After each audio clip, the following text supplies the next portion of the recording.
आम आदमी पार्टी जिंदाबाद आम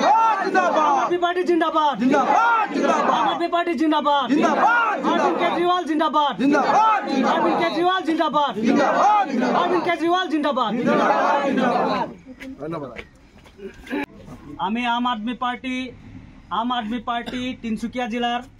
मार्गेरिटा समष्टित आज आसो बृहत्तर आमार जॉइनिंग कार्यसूची इतिमध्ये आमार हो गल आमी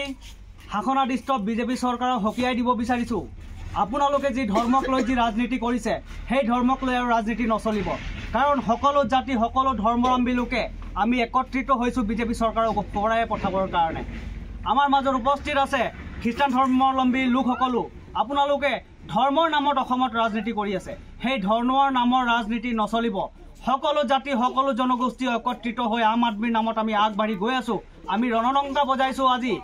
উজনি অসমৰ মাৰ্গেৰিটাৰ পৰাই আমি আৰম্ভ কৰিছো সমগ্ৰ অসমতে আমি আম আদমি পাৰ্টিৰ এক আলোড়ন সৃষ্টি কৰিব গৈ আছো এক দুৱাৰ উঠি আছে গতিকে আপোনালোকৰ মাধ্যমেৰে আমি জনাব বিচাৰিছো সমগ্ৰ অসমৰ অসমবাসী ৰাইজে আমাক সহযোগ কৰক আম আদমি পাৰ্টিৰ চৰকাৰ আহিবলগীয়া দিনত আমাক বনাবৰ কাৰণে সহযোগিতা আপোনালোকে আগবঢ়াওক কাৰণ খন্তেক দিনৰ পাছতেই আমাৰ পঞ্চায়ত নিৰ্বাচন অনুষ্ঠিত হ'ব আপোনালোকে আহক আম আদমি পাৰ্টিৰ লগত সহযোগ কৰক আপোনালোকে নিৰ্বাচনত অংশগ্ৰহণ কৰক 2026ত অসমত আম আদমি পাৰ্টিৰ চৰকাৰ গঠন কৰা হ'ব হেয়াই আমি সকলোৱে একত্ৰিত হৈ আমাৰ মাজত উপস্থিত আছে তিনসুকিয়া জিলাৰ সভাপতি সম্পাদক প্ৰমুখ কৰি মাৰ্গেৰিটা সমষ্টিৰ নেতা আমাৰ বিজয় তামাং ডাঙৰীয়া সকলোৱে আজি আমি এক সংকল্পবদ্ধ